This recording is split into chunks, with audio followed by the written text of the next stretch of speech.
Hello, my name is Lauren Spurk, and I have been analyzing the interface TikTok for the past semester. I started by creating a value scorecard where I looked at what I thought the scores should look like versus what they actually look like. So here you can see I have my UX element, my actual score, and my target score. So I just did value, adoptability, desirability, and usability. I'll get into those scores later on. I then conducted a heuristic analysis where I came up with specific goals and ratings related to TikTok. I applied the usability review heuristic and the website brand image heuristic to my interface. So here you can see just a summary of everything as well as the scores and the total score. I then conducted a competitive analysis in which I compared competitor interfaces to TikTok. So I had Instagram and Triller, their tiers, and a description of the app. After this, I created an in-depth interview guide to help me understand how to better redesign TikTok by conducting interviews. I then analyzed my interview data from 5 participants and summarized my findings as well as recommendations about what I need to consider when redesigning. After the interviews, I wrote a usability report where I stated what questions I asked, what my participants did or said, and what I asked for my exit questions.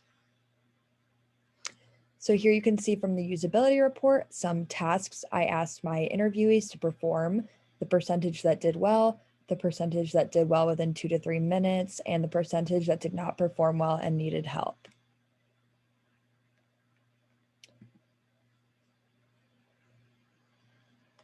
So I then conducted a strategic assessment and put together an audit guide of what I think are the most important factors, along with descriptions of each factor and a scale of how I would assess it. So here you can just see the factors I have, the descriptions, and the scale of categorization. I then created a task flow and sitemap in which I was able to visually show my redesign on paper, which I will show you later on. So now that you have a better understanding of everything I did this past semester, I would like to talk to you about what I believe are the most important issues and what we can do to fix those issues in a redesign. So I would like to start off by explaining 3 key insights I have found while analyzing TikTok. Number 1, the value scorecard. There are 4 things I looked at: the interface's value, adaptability, desirability, and usability. I scored value at 0.6, adaptability at 0.8, desirability at 1.0, and usability at 0.7. In my opinion, TikTok is not an extremely valuable app because it is mainly used to pass time when you are waiting for a friend or taking a break from homework. I did not want to go below 0.6 because there is sometimes very important and informative information on this app that can save a life, make sure you stay safe, or just help you in ways you didn't know an app could actually help you. So the adaptability of TikTok is quite good because it is something that many people don't have a hard time of adopting or getting the hang of. I think the desirability and usability are 2 very important things when it comes to an interface. If your app isn't desirable, nobody will use it. I decided on 1.0 for the desirability score because this is one of the most popular apps of our time and everyone uses it. I gave usability a 0.7 because the app is fairly basic and easy to use. But if you are a new user, you may struggle with adding text to your video, saving videos to your favorites, turning on the voiceover function, or trying to find specific filters and effects. Secondly, the usability report. This gave me a great insight into what needs to be done in the redesign. For example, I found that only 2 out of 5 participants were able to add a video to their favorites from the homepage and then go to their profile section and find the video they just added with ease. Please refer to the attached photo on the side. So this is the attached photo. You can see that I added this. Participants found it difficult to figure out how to find their favorited videos, which are kept in the section with a bookmark icon. Thirdly, the qualitative audit factors assessment. I chose 4 factors: audience, usability, uniqueness, and searchability. Each of these factors has a scale of categorization of ratings of 1 through 5. For example, for usability, I would look for things such as, are there call to action buttons? Is the app easy to navigate? Are users able to find what video they are looking for quickly and easily? Can users easily navigate off the homepage? I would then rate this 1 through 5, 1 being bad and 5 being the best. So with this being said, I have 4 recommendations for redesign. My first step for redesigning would be to look over my usability report and find what people were unable to do and fix that.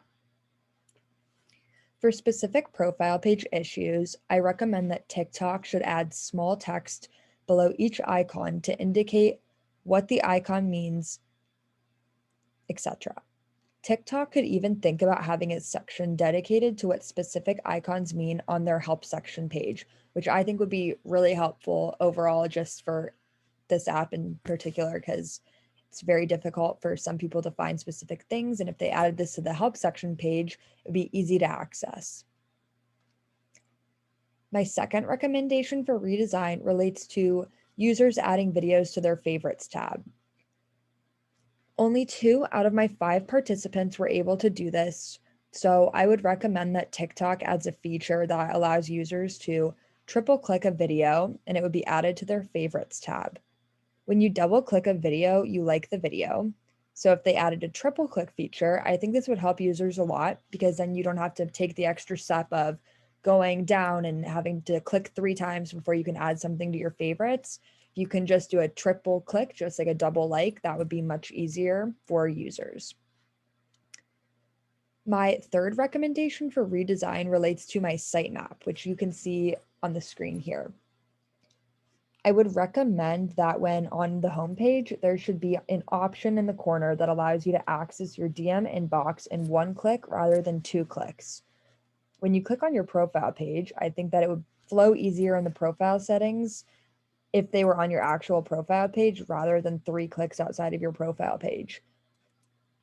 Profile settings are very important, and I don't think that the button to change settings should be so hidden and hard to get to. I think it should just be, you should be able to click on your settings in 1 click and not have to maneuver certain pages away to get to your profile settings. My fourth recommendation relates to the human behavior research and biosensors that I chose. When redesigning, using the 2 biosensors I chose will help immensely when interviewing subjects. For my first biosensor, I chose facial expressions. I would start off with this biosensor mainly because I believe it would give me really good results, and I like that it is not an intrusive test. I feel as if I were to start with an intrusive biosensor, one that you need to hook your subjects up to wires or things like that, it would make them feel very nervous, and I wouldn't get the same results as if they weren't nervous. So starting with a non-intrusive biosensor such as facial expressions guarantees that you will get good results and that your subjects should be somewhat more comfortable with this kind of test. Testing the facial expressions my subjects make when going through TikTok will be able to show me if they are confused, annoyed, mad, or happy, etc. For example, a scrunch of the nose, the rise of an eyebrow, even the smallest little change in your facial expression will help me to better understand what this app can do better for its users. For my second biosensor, I chose EMG, which is electromyographic sensors. This monitors the electric energy generated by bodily movements of the face, hands, and fingers. It can also monitor muscular response, such as a startle reflex, but I'm less focused on the muscular response and more focused on monitoring of electric energy generated by bodily movements of the face, hands, and fingers.